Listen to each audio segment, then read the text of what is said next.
What is up, everybody? This is Chase, and welcome back to the Wellness Center podcast, where we are destigmatizing mental health one episode at a time.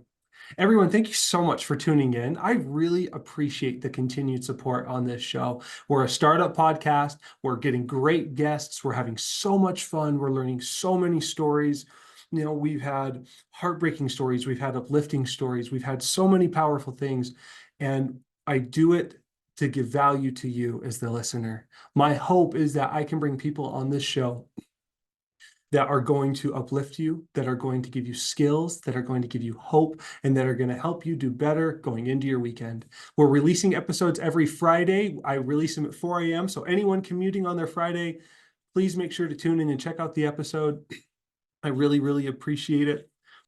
Now, everyone, guys, I'm super, super excited for my guest today. She is an absolute amazing person. Just from the bios that I've seen about her, the quick conversations I've had with her before filming, this lady is truly one of the greats. Her story, her resilience, her power is unlike anything I've had on the show before. And I am so excited for our conversation today. Her energy is vibrant. She is fun. And this is going to be super, super awesome. So I want to bring her on. And before I do that, I've got one more call to action for you guys, right? Our goal. And I know as a Wellness Center tribe, we're getting there. It's 500 subscribers on YouTube, and it's 10 5-star reviews on Apple and Spotify combined. We're up to 221 subscribers on YouTube, so we are just flying through those subscribers. So I really, really appreciate the support, guys. Please keep sharing. Please keep subscribing. Please keep following and leave those comments. If you're listening on a podcast platform like Apple and Spotify, I encourage you to leave a 5-star review. Whether you love it or hate it, leave a 5-star review for us and let us know why. Again, we're at about 6 out of the 10, so we are well on our way, guys. We're doing great. We're hitting our goals, and I absolutely love it. So, guys, without further ado, we have our guest today. So my guest, guys, she overcame health challenges from as early on as birth. She's never allowed that disability to hold her back. And because of that, she is now a proud wife and mother of 2 canine daughters, Blue and Sky. She is the owner of a recovery residence community and the creator of the Recovery Comes Home program. And she is also a recovery advocate with a passion for supporting individuals on their healing journey. So without further ado, we have Adrienne Tichy on this show. It's gonna be a fine day today, I can see. It's gonna be a fine day today, I can see. Gonna be a fine day today for you and me. Adrienne, how are you doing today? I'm doing great, Chase. Thanks so much for having me. I'm really excited to be with your audience. Yeah, thank you so much. I am so excited to have you on. Seriously, the work that you're doing and the way in which you're doing it is truly life-changing and world-class. So I'm really excited that you're giving me some of your time today. Oh, the pleasure's all mine. I'm humbled by your words. Thank you so much. Yeah, I appreciate it. So I'm curious, there are cat people like my in-laws and there's dog people like my parents. What kind of got you into the realm of being a dog mom? Oh, gosh. So it goes back to a story that kind of ended sadly when Okay. I was a young woman. Mhm. I had a dog. Her name was Chloe, Okay. but I lived with a few other people. I didn't live by myself. And so one day I went to work and my roommates had left Chloe on the stake outside, which they knew she could get off of. Mhm. And so sadly, when I came home from work, she was off of the stake, and it didn't take me long to find her. And by stake, is that like a post in the It's a yard? post in the ground, yeah, that she Okay. would be on a leash to, but really those are only meant for when you can supervise your dog, Right. right? Not to leave them out until you get home. Gotcha. So I'm at work. I don't know this is going on. I get home. I don't find Chloe in the house. I go to the backyard. The stake is empty. Mm-hmm. And it didn't take me long to find her on the road. Oh, And oh I made no. a promise to Chloe. She was a little bit over a year old. I adopted her from the Humane Society, and I made a promise to Chloe that I wouldn't get another dog until I could take care of her myself. And Good that, you know promise. what I mean? Mhm, That it would be my responsibility. And so I waited until I got married. mhm. Blue, my first dog with my husband, my oldest, Mhm. is 12. And Wow. she was a bet, not a bet, but part of a barter. I had to Mhm, move from my apartment by the ocean, right? A block mhm. from the beach to Linton and Military, which is about a mile and a half from the beach. So I said, okay, okay, okay. I want to marry you. So, I'm down for this, but I get a dog Okay. That's out of awesome. this. And we lived in one of those over 55 communities on the Young Street, because they Okay. have to have one of those to be able to say over 55. You can't Mhm. discriminate. Right. So we couldn't have pets there. So that was part of the deal, is that we moved and we got Blue as soon as we got married. So Hey, that's awesome. And Blue, you said Blue is 12? Blue's 12 and Sky is 8. 12 and 8. Wow. And for Yeah, they're dog blue years, Weimaraners. I don't know if your listeners can see my photo, but there they are. they That's should be able to see it. that's Blue in the background and Sky in the front there. Oh, those are super cute pups. Yeah. That's super cool. Yeah, no, I love dogs myself. I had a pug and Yeah, a Border Collie Australian Shepherd mix growing up. Pugsley and Jasmine were their names. And nice. yeah, Pugsley was 10, I believe, 10 or 11 around the time that he passed away. And then Jasmine was, I think, around that 10 or 11 Yeah. age as well, Big but dogs 12. don't live very long. Mm-mm. But yeah, 12 for a big dog like yours, that's really impressive. Yeah. Yeah, Yeah. she's a good girl. They're both good girls. Yeah, that's awesome. So, uh, Adrienne, if you could just give me a few more cookie cutter answers as to kind of like who you are and what you're all about. So like I can get to know you a little bit better, the audience can get to know you a little bit better. That'd be awesome. Yeah, well, I'm a little bit quirky. I'm a little bit of a nerd. Okay. I like sci-fi movies.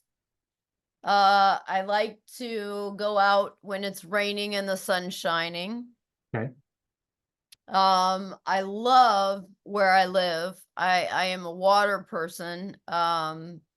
Just from lineage, my mom's fourth generation from Key West.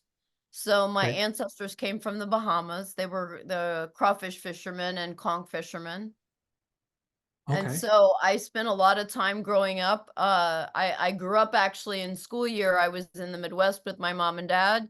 And Mhm. in the summers, I spent with my great grandmother and my grandfather in Key West. Okay. So Th- it was a little strange. I also flew for free till I was 23.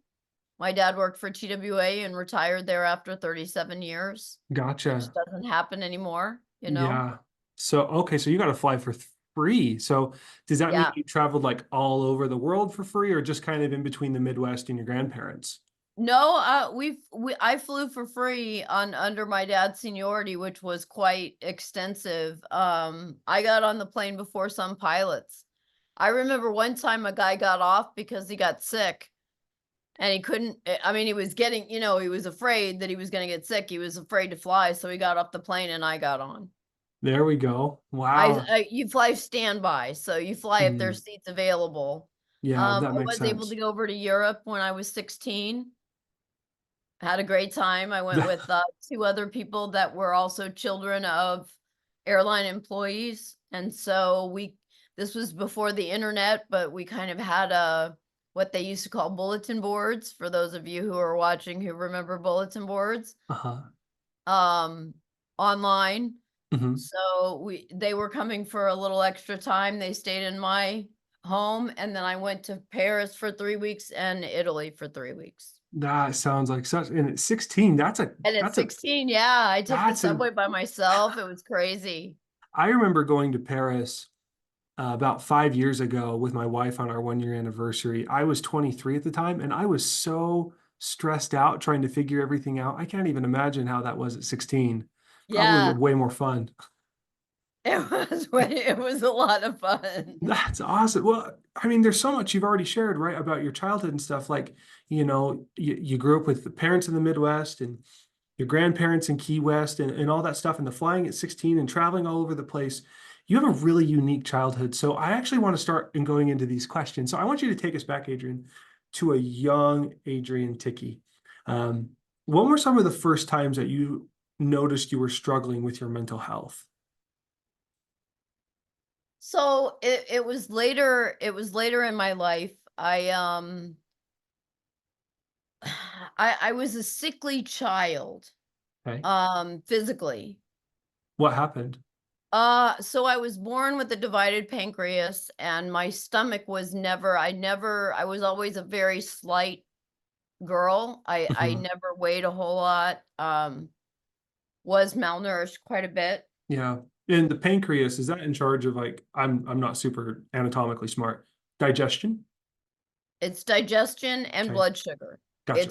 That's actually the only organ that does two functions in the body, the Mm, endocrine function and the exocrine function. So okay. yes, it digests food, but also it regulates your blood sugar. It's a vital organ.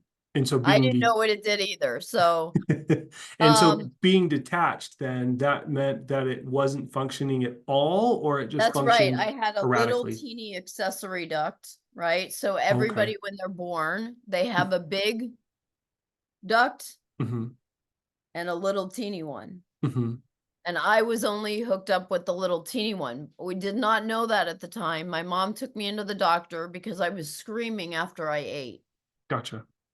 And the doctor patted her on the head and said it was colic. It was 1971, so Mm-hmm. doctors weren't um they didn't take mothers as seriously as Yeah. they might need to, or they Yeah. do now. Mm-hmm. And so what that led to was a softball game when I was 23. Mm-hmm. I was waiting for the catch from third, and the runner actually took me out on second base rather than cross the bag. Mm-hmm. So I flew up in the air and I landed on my side. But at 3 o'clock that morning on Palm Sunday, 1995, I thought I was dying. I was having my first pancreas attack Mm-hmm. from this congenital problem plus the blunt trauma. Gotcha. And the doctor came in a few hours later. He said, "You've had a pancreas attack. It can kill you within the next 24 hours. You'll never have another recurrence, or you'll have attacks the rest of your life." And with that, he turned on his heels and he walked out of my room. That's crazy. So, like the pancreas issues, like growing up until you were 23, were there pains and aches and like dietary things that you had to Yep. figure out? Yep. Gotcha. Oh, And nobody, and stomach issues, a lot of people have stomach issues, right, right. Chase? So No, absolutely. it's easy, like everything has the side effect of nausea and vomiting, Right. right? Do you notice that? Like, oh, Yep. look, they got nauseous and vomited. So does everybody. Right. Um, so to be fair, it was hard to diagnose something so anomalous until it was in our face to where we couldn't ignore it anymore. You know what I mean? How rare is your specific diagnosis? So, pancreas divisum, which is the official title of that thing that I was born with, happens Mhm. to 5% of the population. What Oh, happened to okay. me as a result happens to 1% of that 5%. Wow. So very small group of Very people. small. It's called idiopathic pancreatitis, Gotcha. Okay. which literally translates into they don't know. They Gotcha. don't know why it's happening. It They just can't is. stop it. They can't fix diabetes either. The Mhm. pancreas is one of those enigmatic organs that they just don't really understand how it works completely. Gotcha. Okay. So, sorry, little sidetrack there. So, doctor comes in, he says it's never happening again, or you're going to get him for the rest of your life, and he's out. Then what? Then my mom goes to the library in the Mhm. hospital. She finds two paragraphs, one on acute pancreatitis, one on chronic. Those two paragraphs did not change for the next 15 years, right? Wow. Okay. Nobody knows about this because all the money for diabetes, right? All the money Mhm. for the pancreas, rather, goes to diabetes because diabetes is bankrupting our country, Mhm. right? Gotcha. It's been, we have to spend a lot of money taking care of people with diabetes. And so we're Mm, gonna give that money for all the research, all the transplants, all of that stuff to people with diabetes, not people with pancreatitis, because they're a very small section of the yeah, population. it makes sense, like when 1 in 3 Americans are obese, I can imagine a lot of those Yeah, people who are obese have the diabetes, and to take care of 33% of the population instead of 1% of a 5% of the population. Yeah, it's unfortunate, but it it is makes, unfortunate, right? yeah, Because people that have things that are rare don't have the same resources as other people. I think that's a point that's often overlooked, you know? yeah, You have to learn ways to get around the system, to be honest. yeah. Yeah, you got to find those loopholes. Absolutely. Find the doctors, you know, Mhm. I don't go to regular surgeons. I go to people that are in teaching hospitals that have Mm, done this before, you know, yeah. people that are like me. Yeah, that makes sense. I'm curious, another little side question here. Growing up, having to navigate this diagnosis without knowing what it was, right? Like even you mentioned that there was a lot of trial and error with your diet. Was there like any negative stories or beliefs about yourself at a young age that you had kind of developed? Like when you're at school and you see kids eating food normally and your thoughts like, I can never do that, right? Was there anything like that that happened to you at a young age? Yeah, it wasn't so much that as it was going to the nurse's office all the time Gotcha. and being labeled the sick girl. Gotcha.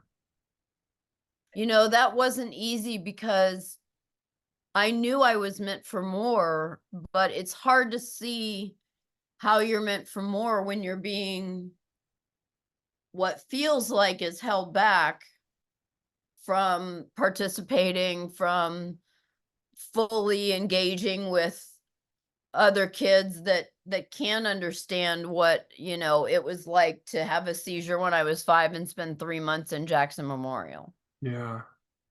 right? Yeah, I can imagine. I can imagine that was hard for you too, to be like, why am I not normal like these kids? Yeah. Yeah. And I also, the other thing was that because I had a seizure when I was 5, I was not vaccinated. Mm. I was vaccinated when I was 5. I ran a low grade fever for a week and then I had a 5.5 hour seizure that almost killed me. So I was not vaccinated I haven't been vaccinated for the rest of my life since 1976. Ah, That was really difficult through school. yeah. If you want to know kind of what it was like what we got during the pandemic, and the slurs that were yelled at me because I wasn't vaccinated when nobody really understood that the vaccines almost killed me. Yeah. Wow. Yeah, I can imagine that was a lot. It was a lot. It were people were saying that we shouldn't be able to go to hospitals, that we I mean, it was awful. It Yeah. And really was awful, and I don't think people understand, you know, it's easy to characterize somebody and it's easy to stereotype somebody, but we all didn't not get vaccinated for the same reasons. right. And it Absolutely. wasn't fair to lump everybody in and say we should all be killed because we didn't get vaccinated and we're putting everybody else at risk. Yeah. That's actually erroneous information. If I'm not vaccinated, I'm the one that's at risk from getting it, not you. Right. Yeah. And I think a lot of people can empathize with that, especially going through COVID, about last couple of years. Like, Yeah, but going through school was tough. I mean, yeah, there were absolutely. parents who wouldn't let their children play with me. That's so sad. Yeah, it was it sucked. Yeah. That's for sure. I can imagine. Thank you for being willing to share that. I know that there are going to be either parents or people that are listening to this that are like, man, my kids are going through this, right? And you're now going to be this beacon of hope for them. So I appreciate your vulnerability, Miss Adrienne. Okay, so you're 23, you get to the doctor, the two paragraphs in the books in the library. What happens then in your life? So I go through what was supposed to be a surgery that is down the future, Mhm. I ended up having emergency surgery on January 2nd of 1996, so less than a year after I was diagnosed. Okay. And it was a surgery they don't do anymore because it further hinders you from being able to absorb food. They didn't know that back in 1996, they do now. Gotcha. Um, and I ended up going from surgery to surgery. I ended up on what's called TPN, which is a liquid nutrition that goes in through your vein Hmm. into a IV line that goes into your heart. So Gotcha. it's quite serious. I had to infuse it every night. I did that. I learned to do that when I was 23, but I've done it. The last time I had to do that was about 5.5 years ago. Wow. And Uh, was this how you ate essentially? So like yes, you didn't eat regular food, it was this liquid IV. right. Because it's not that I can't swallow. It's not Right. that food doesn't go through. It doesn't get transferred into my blood-brain barrier. I can't Gotcha. change it from regular food into usable energy. Gotcha. I can eat it, I can taste it, but it was for a long time a transaction. I had to eat 3,500 calories to equal what you ate a day. Wow. And 3,500 calories, that's really significant. Significant. Yeah, Yeah. that's a lot of food, especially if it has to be healthy food. I Yeah. can imagine. Yeah, because Yeah, it can't be a lot of not a lot of fats, not a lot of protein. I have trouble absorbing fat. Protein are the two hardest for me to digest. yeah, I do take enzymes. I've taken all different kinds over the last 40 years. yeah, I try you try prescriptions, you try yams, you try yeah, everything you can try, right? yeah, Papaya. absolutely. That's crazy. And Yeah. just over time, you've kind of developed a diet that works for you. Well, I'll tell you what happened. So 5.5 years ago, they told me I was gonna have to go back on TPN. And Okay. I was 48 years old and I said, I can't do it again. Yeah, I can't do it. So I decided that I was going to live like a healthy woman for 100 days. cool. And really quick too, I think what you're going into right now is your heroine's journey. So I just want to formally bring in the second question real quick. So I Yeah, yeah. apologize for No, go interrupting. ahead. Yeah, so please continue telling us about your heroine's journey, which for those listening for the first time, it's essentially this extreme moment, this pivotal trial, this moment where she says, I'm done. This is not happening anymore. I have to be something better. I have to do something different. So yeah, Adrienne, please continue with your story. You're living healthy, a healthy woman for 100 days. Yeah, I decided I'm gonna, despite what the medical community says about me, that I'm incurable and they can't fix me, I'm gonna live as a healthy woman for 100 days and see how it goes. And what did that So, 100, what did a healthy woman mean to you? so it meant not being 74 pounds in a wheelchair. Gotcha. Gotcha. Because I went on that in November of 2019. Hmm. I was on a cruise with my husband on a wheelchair, in a wheelchair on the cruise. Wow. Um, so I just said enough. I'm going to do bone broth, bone marrow. I did a lot of coconut water. Okay. And then I ate, like I said, 3,500 calories. Part of that was by adding something called resource to your food. Okay. It adds like 350 calories to like, mashed potatoes or applesauce or something like that. Okay. Help get the calories up. It took me probably 2 years to get over 100. Wow. Yeah. And now I'm 135. Hey, congratulations. That's huge. So after 100 days, I just decided I wanted to keep doing it. And really quick, I have to apologize. When you said 135 pounds, I said that's huge. That's probably not the best word choice Oh, yeah, for, right. for That's people. No, okay. that's I'll take incredible. it. That's incredible that you're finding a healthy weight for you. That's what I should have said. Jace, I But was 74 pounds. I almost doubled it. that's That's Like there was another piece congratulations. missing. And so I'm curious about, like, I know you mentioned bone broth, and there was, oh, one other thing you mentioned, I apologize, and coconut water. Yeah, Was there something specific in the bone broth and the coconut water that helped you, like, you can digest well, that helped you grow? coconut is one of the most full foods, nutritionally complete rather, Coconut. that there is. Very easy to digest. The water can actually be used to infuse somebody in an emergency instead of IV fluids. Like coconut water. Yeah, coconut water. Straight, not processed, Okay. from a can, but from a coconut, yes. Poke a hole in a coconut. Yep, And that's incredible. yep. And bone broth has microscopic, minerals Okay. and nutrients that are denser Hmm. than any place in the meat. Now, if I were to eat, the meat itself, the meat is very hard to break down. Yeah. But the marrow is almost, some people put it on toast like butter. Yeah, I've heard about that. And that's easier to digest. Yeah, it absolutely is. Okay. It's more, so you get into the bioavailability of foods, right? The Right. more processed a food is, the less bioavailable it is. So I can't go to McDonald's. Gotcha. It won't go through. I mean, it'll go through my system, but not in a way that I want it to. So I choose Okay. not. I go to Whole Foods. Okay. Cool. Yeah, That- okay. Wow. And that's truly incredible. Seriously, to get up to 135 pounds yeah. 2 years later, what were some of the struggles that you faced in those first 100 days? And what are some of the things that you struggled with in those 2.5 years? Um, I struggled.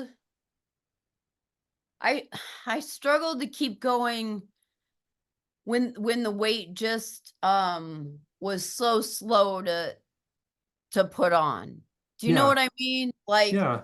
it's discouraging, and I had to keep telling myself, this will work if you keep doing it. And I had practice with that because of my illness. Yeah. That makes sense. So I really just had to be disciplined. And of course, I have the support. I have a very strong faith. I have a very good relationship with God, and I Good. love, love, love my family. They have been really, really supportive, and especially like now that I'm doing things that I just never thought that I could do. I mean, really living for today 5 years ago, if that makes sense. I was envisioning Yeah. what it was going to be like. Yeah, absolutely. And is that how, so living today, which I think is so incredible, congratulations. Um, Living for today, is that how the recovery comes home and some of these other things? Is that how those came about? Well, I'll tell you how recovery came home, and the lodge at Delray Beach and the changing face of addiction came about. Yeah. We started a recovery residence community here in 2008 to raise the bar on sober houses and halfway houses in our area. Okay. Um, I noticed right away that my husband, who is a recovered alcoholic, was dealing with his progressive and fatal illness if not arrested, in the same way that I was dealing with my progressive and fatal illness if not arrested. Mine Yeah. was physical, pancreatitis, his was emotional, mental, Yeah. addiction, right? Yeah. But we were both doing the same things. We came up with the ABCs of recovery. Accept your situation and take action. Hmm. Be brave enough to start over and over and over again until you reach your dreams, and cultivate a stellar support system for yourself. I And with love that, that. you're pretty good. You're Yeah. pretty good. That is so incredible. I love that you talk about that. So accept yourself, Yep. brave enough to make a change, and build a Yep. community, your ABCs. Yeah. Acceptance, bravery, and courage, guys. That's so cool. Okay, Yeah. that's cool. So I'm curious, and again, you perfectly led into the next question about skills that you developed. So, like, tell me about how your ABCs were to develop. What was it like early on, and how has it evolved up to this point?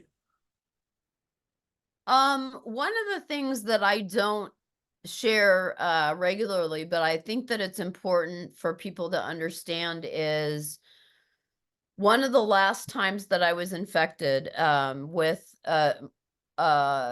staph in my central line, Mhm. that makes you septic. And I've been septic before. That's almost ended my life a couple of times, put me in Wow. 2 different comas. Um, so 5.5 years ago, prior to making this decision to live 100 days as a healthy woman, 2 months before that, I was Baker acted by my family Mhm. because they thought that I was crazy when I was actually infected. So they thought I was having mental health issues. I guess I shouldn't use the word crazy, but mental health issues instead of physical health issues. Mhm. So I spent a month um, between a hospital and a psychiatric ward, Wow. and I wasn't um, mentally ill, but I had the opportunity to see firsthand a lot of the things that our residents and our clients experience. Mhm. And I used that experience to teach me more about where they were coming from. Yeah. Gotcha. That makes sense. And knowing how traumatic that is, that people can and do get PTSD from hospital situations. Yeah, I remember. So I was in a mental health institution, um, 2015, 2016, that New Year's for Yeah, suicidal ideation. And I remember there was a point where I was talking to the nurse and they had me on, I think, a depression and an anxiety medication. I had never taken medication before. And I didn't like what I was feeling. And I was like, I don't want to take the medication. And their response was, well, if you don't take it, what we're going to do is we're going to put you in jail and they're going to force it down your throat. So it's your yeah, choice on on how you're going to take it. But those yeah, are your two options. And that yeah. sucked. That was really traumatic for me. It was awful. If you didn't take your medication, you got what we called the drool drug. I'm not sure what was in the drool drug. I thought at first if you didn't take the medication, they just gave you your medication in your arm. Mm-hmm. No, they gave you something in your arm and put you in the quiet room, which was padded. It's Yeah, just, I think we could do a whole you do a lot show better. on what the mental health system is like. It's like 1970s in there. So no, you're right. There could be a whole conversation about this. Well, and we see people coming out of treatment Mhm. uh on quite a lot of medication. Yeah. Uh we struggle with that because you need to be able to look somebody in the eyes and see that they're actually in there, Mhm. to talk to them to try to get through. And a lot of times they'll find a drug like and prescribe it like TikToks Right.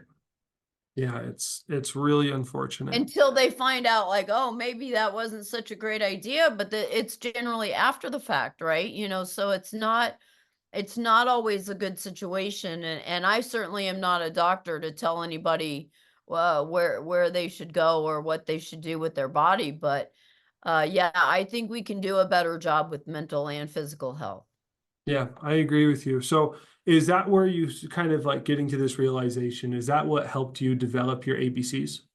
Yes, is that it wasn't happening in the centers, right? Yeah. It was it really is simple when you come down to it. Now, the complicated part is the support. We Yeah. we never were meant to do this alone. Right. And addiction, like a lot of things, is very isolating. Mental health issues are very isolating. Absolutely. And isolation's a killer for anything. Mhm. Yeah, I agree Very, with you. very bad. Yeah, I absolutely agree with you there. So how can people, and again, to to kind of bring back the ABCs, it's awareness, it is Bravery bravery and community, and cultivating, yeah, and cultivating good cultivating community. community. Yeah. So how can people go through finding awareness, being brave, and cultivating a community? What are some of the steps that they can take? Well, the awareness has to come first. Mhm. We've all heard that you can't do anything about the problem unless you acknowledge that it exists. So just being honest with yourself, maybe taking some time to journal. A lot of people like to listen to music, that can give them some ideas. Yeah. And then maybe just sit down and journal, like, what are my realities now? And how do I feel about those? If I'm okay with them, all right, they can stay on the list. If it's something that maybe I don't like, but I have to accept the situation, then I can make some decisions on what I can do instead. But you have to acknowledge it first before you can come up with the alternatives, right? Right. And then be brave enough to start over and over and over again. That's what we were talking earlier and you were asking me, what made you keep going? Well, it was bravery. It was courage. It Yeah. was doing something on the hope of a promise I might never see. Yeah. That it was not the I had to let go of the expectation of the outcome Mhm. and just cultivating that stellar support system, that community that can, because there will be a time where you can't lift yourself up. Right. You cannot do it alone. No, we all come to it, right? And there's Right. no shame in that. I want to Mm. make that really clear because people shame and guilt a lot in our industry. Oh, absolutely. No room for that because it doesn't help. Yeah, it's the cultivated good community I think is so important, right? To be able to go to people and say, "Hey, I'm struggling with suicidal ideation." And to have people be like, "Oh man, let's talk about that. What's going on in your Yeah. life?" Or to be like, "Hey, me too. Wow, what's going on in your life? Let's talk about this," right? To have people who can love you and normalize what you're feeling is so, so important. It really is. Yeah, And it's essential because, I will say it always that isolation is a killer. That's where those voices in your head start becoming so loud and you don't have that other side of the fence, mhm, to even you out and say, "Yeah, you got some things to work on, but you're a heck of a nice guy." yeah, Okay, you're having some suicidal ideations. Let's talk about that and what can we do to change those situations for you? Because we don't want everybody to have a bad day, right? mm-mm. Yeah, no, I love that, and that's so true. I love the encouragement to be better and the willingness to hold space, right? I love that you said that. You're like, Yes. "Hey, you can be better. You're a heck of a great person, and you can be better. Let's talk about this," right? Yeah, I love that. You encourage them, you push them, and you hold space for them all at the same time. I think that's so beautiful. That's such a Yeah. beautiful skill. Oh, thank you. We hold their hand. Yeah, Yeah, while we're helping them up the hill. exactly. And and for the listeners listening, when you help that person up the hill, at some point they're going to be a few steps ahead of you, and they're going to have to hold your hand up the hill, right? That is a good You community say right that all there. the time. Yeah. You never know when somebody's going to be a couple of steps more down the road than you are. You never Yeah. know. And to have them is going to be vital for your health. And I believe we all have talents, right? We all have skills. They're Absolutely. not the same because they weren't supposed to be. We need diverse talent in the We do. world. We do. And now I think it's the time. It hasn't always been the time, you know? Hmm. I mean, Chase, we've been through times in our history where horrible things were done to people with mental illness. Right. But I think together we all can come to a society where our strengths are celebrated, you know, our weaknesses are helped by other people, like, oh, I can do that really well, so I'll trade with you and you can do some skill for me really well that I don't do well. Yeah. Yeah, we can all just uplift one another. Yeah, Yeah, I think true humility is what you're talking about here, which is knowing your strengths and your weaknesses and owning it all, yeah. right? And I just think, Showing up in the messy middle. yeah, no, it's that self-awareness, right? It's that acceptance of who you are. I use the term self-awareness, same thing, right? It's Yeah, using that self-awareness and embracing it fully, right? Your bravery, you call it bravery, I call it rigorous acceptance, right? It's yeah, the words are different, but it's the same, right? same thing. You have to own yourself, and that's okay. Yeah, Right, absolutely. I agree. So, Miss Adrienne, looking back at your life, right, everything you've gone through, all of those struggles, those hard points, the comas, the you know the 76 pounds, the bullying, from the child, and all of those things. What can you appreciate about your journey up to this point in your life? I think I've been given a lot of blessings. Mhm. I made some wrong choices, but where it mattered, I fell on the right side of the line. You No. know what I mean? I think Mhm. we all have to figure out this thing called life.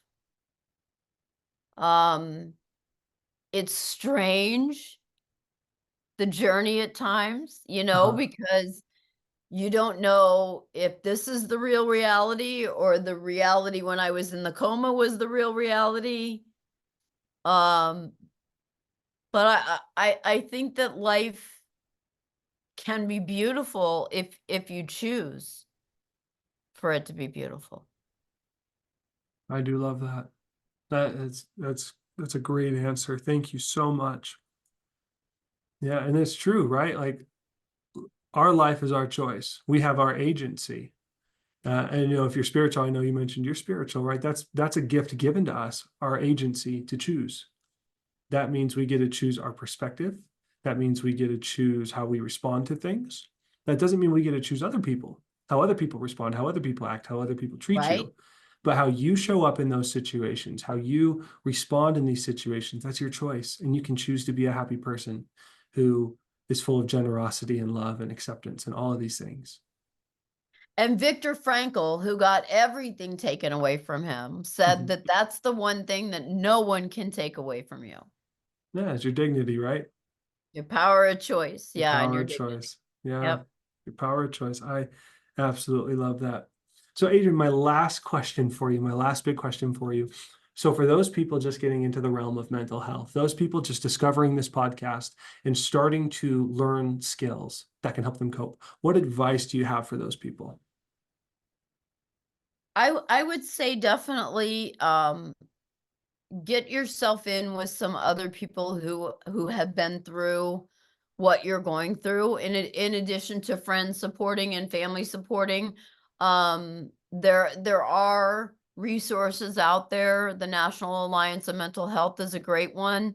um just so that you can see that there are other people. You're not alone.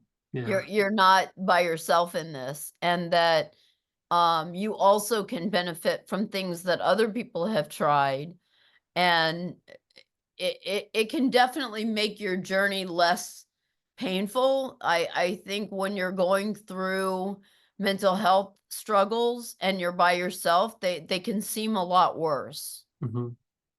And so I think by surrounding yourself with people, even if they're not going through the same things you're going through, just being around others that can help you, and learning what do you need help with, right? Because a lot of people are going to say, just let me know if you need anything. Right. And sometimes we don't know what it is that we need, right? Right. So just even getting clear on what are 3 things that I can tell somebody that I need. Check in on me every other Thursday. Hmm. See if I'm okay. You know, maybe once a month we'll go out for a meal. Yeah. Right? I don't know. Pick your own, you know, but my point is come up with activities and have a plan. Yeah, I think that's really good advice. That is really good advice. Yeah, thank you. Adrienne, thank you so much for sharing your story, all your strengths and these hard moments and your resilience and your power and stuff. It's been a really fun episode having you on today and just being able to celebrate you in your life. Yeah, it means the world to me. So just a little bit more about Recovery Comes Home. Can you tell us a Yep. little bit about Recovery Comes Home, what it is you guys do? And then, yeah, go for it. Okay. So there's a couple of ways to work with us. One is in person. We have a recovery residence community for men. It's 15 beds. Okay. And it's for men 18 and up. Our oldest resident was 82. Our youngest was 18. We've been open for 16 years, so we do know people in the community. Mhm. Another way to work with us is case management. It's non-clinical case management, but we actually take you through that first year of recovery, because if you can stay in recovery for 1 year, you have an 85% chance of staying sober long term.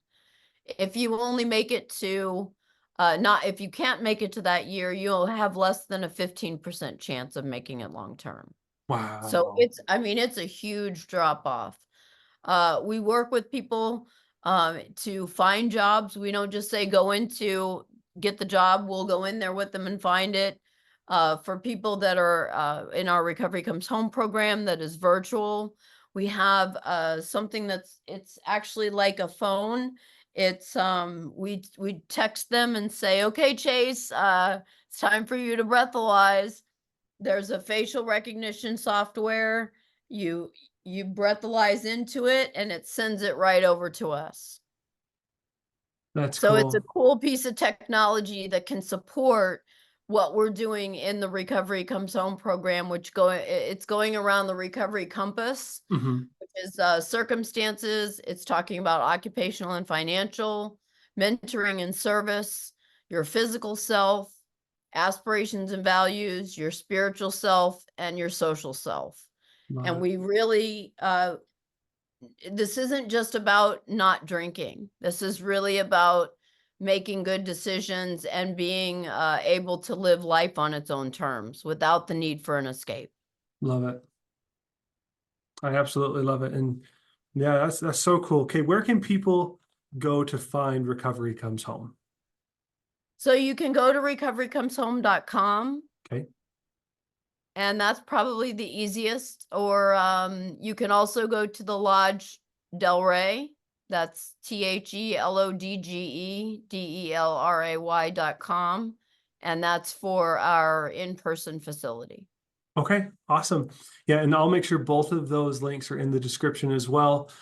So guys, please make sure to go down and check her out, check out her programs, check out everything she's doing, because obviously she's doing good work. She's doing God's work. She is helping people find sobriety, recovery, and ultimately helping them live in their full value. So thank you again, one last time. Thank you so much for coming on the show and taking time out of your day. I really appreciate it, and I wanted to give your listeners an opportunity. I am doing the Changing Face of Addiction Virtual Summit coming up on the 21st. Okay. You can find out about that. Just go to those pages that I said, and I'll also give you a link if they want to go on that. And we also have the changingfaceofaddiction.com that has definitely different things, because it doesn't look like the bum on the street anymore. Addiction looks like you and me today. Yeah, absolutely. Yeah, get me all those links. I'll put them all in the description for you. And Sounds great, that's Chase. super awesome about the summit. Uh, Yeah. yeah, Well, cool. we're just going to help educate. It's free. It's just to educate the public that addiction doesn't look like it used to. It looks like your neighbors and your loved ones and your friends now. That's true. It always has been too. We're just Yeah, talking about it now. So right. Adrienne, again, my last thank you. I know I've said thank you a lot, but thank you so much for coming on the You're show. sure welcome. It was so fun. Of course, yeah, it was a great conversation. And everyone that has tuned in up to this point, thank you so incredibly much for tuning in and listening to another phenomenal and powerful story of resilience, of of hardships, of trials, but again, of that hope and the success in her life.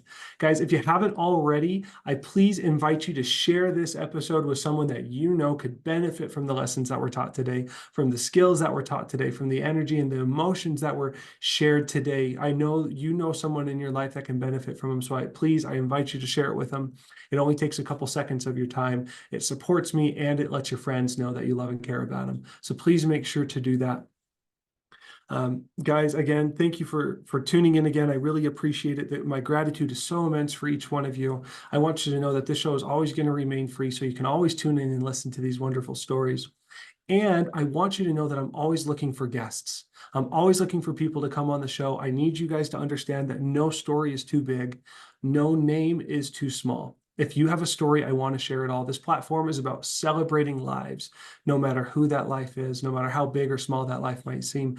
Please reach out to chase@thewellnesscenter.life. Go to chase@thewellnesscenter.life, and we can get you booked on the show. If you want to know more about what I'm doing on a day-to-day basis, please visit www.thewellnesscenter.life, where red light therapy rejuvenates every single cell in your body, one session at a time. Everyone, you guys are awesome. Thank you for tuning in. We both hope you guys have a great rest of your day, and we will see you on the flip side. Peace out.